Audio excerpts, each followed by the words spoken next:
I've got breaking news that just came across the wire as Ripple drops big plans on the market and the price of XRP reacts. We're also going to take a page out of the Bitcoin Cash book because they just had their halving, and guess what happened to their price?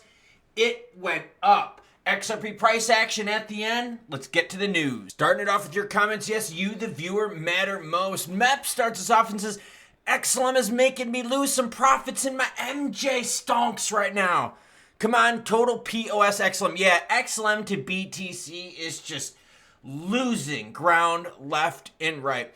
MLE POS 1 says, fact is, both sides of the aisle don't know jack. They have no regulations. Gensler couldn't even tell Congress whether ETH was a security or not. We have these incompetents playing God, that's right. That has to do with a different case, a different judge saying crypto is a security, allowing it to continue under the SEC's umbrella. Ooh, we like looking at green, don't we? Bitcoin sitting at 67,295. What about Bitcoin Cash up 10% here in the last 24 hours? They just had their halving and the price is up. ETH 3368. BNB is gonna touch 600 soon, so that means you should, what everyone? Touch the subscribe button and notification bell. XRP had a very healthy pop. You see it right here on the screen. We're gonna talk about why, but first, Bitcoin Cash had some gains after halving. We're all worried because the Bitcoin halving isn't that far away. April 19th. Help us out. Delay it a day and make it April 20th. Rock on. But we're sitting here. We're going, well, wait a minute. What's going to happen in the market? Well, Bitcoin Cash, they're halving, and listen to this. Bitcoin Cash, a fork of Bitcoin, completed its halving event on Thursday, marking the second mining reward halving for BCH. The asset's price declined, but quickly recovered and climbed nearly 15% on Thursday. Hey, wait a minute. That's today. That's right, you hit the subscribe button because this is like breaking news. CoinGlass data shows that nearly 5.3 million positions in derivatives were liquidated this past day, likely due to the large price correction and recovery. The peer-to-peer payment network halving has completed 16 days prior to BTC's halving, and it marks a milestone with the asset's open interest surging nearly 25%. So what if we get even more of a surge of interest from Bitcoin after the halving? Well, now let's get to the breaking news with Ripple, and talk about going after the market on here. Ripple to launch USD stablecoin that David Schwartz hopes will rival USDT and USDC. Well, remember when PayPal got into the market? People are going to get in the market because they're like, dude, look, man, there's a lot of juice with these stablecoins, and Ripple now wants to do it.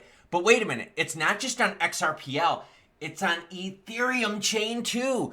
Issuing our stablecoin on the XPL ledger, and Ethereum will serve as a pivotal entry point to unlock new opportunities for institutional and DeFi use case across multiple ecosystems. That's from Monica Long. Bringing a trusted stablecoin onto XRPL will drive more adoption and development, contributing to a vibrant ecosystem. When this news broke, this candlestick went from right here at 57.8, popping all the way to 61, seeing a little softness now, but a healthy move on news announcement from Ripple. Let's keep learning. The interest rate increase makes it a much more attractive market. There's also been a shakeup, and really Tether is almost a no-go for us because of the regulatory issues.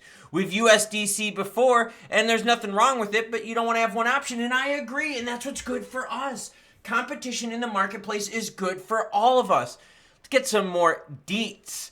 Cointelegraph spoke to Ripple's chief technology officer, David Schwartz, and this is what David said. It's funny question that you ask. We don't have a name for it yet. What's the ticker going to be? And we don't know what we're going to call it. You'll just have to call it the Ripple stable coin for now.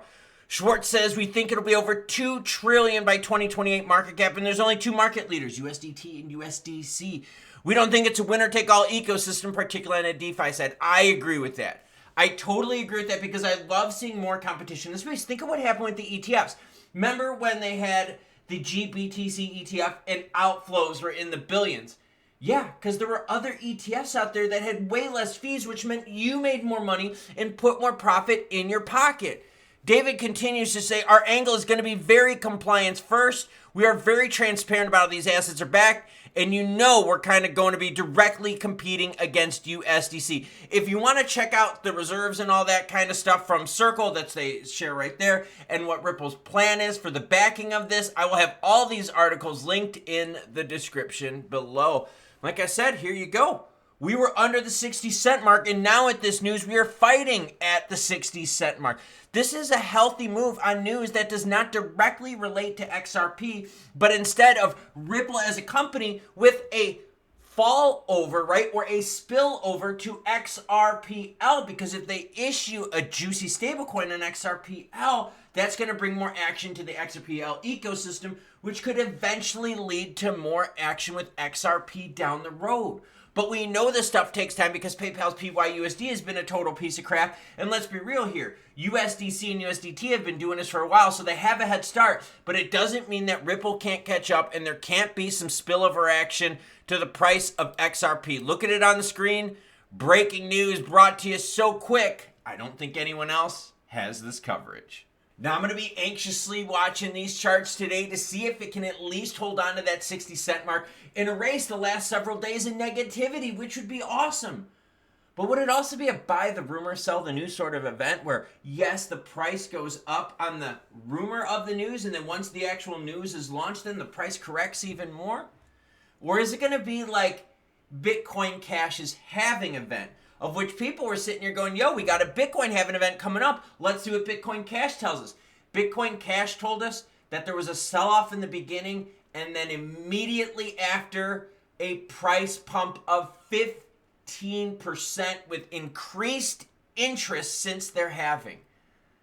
Got a lot of juicy stuff coming up here, and news like this is, I know what you want to hear, and I know everyone's like, bro, you only bring bad news. Well, what do you think this video was?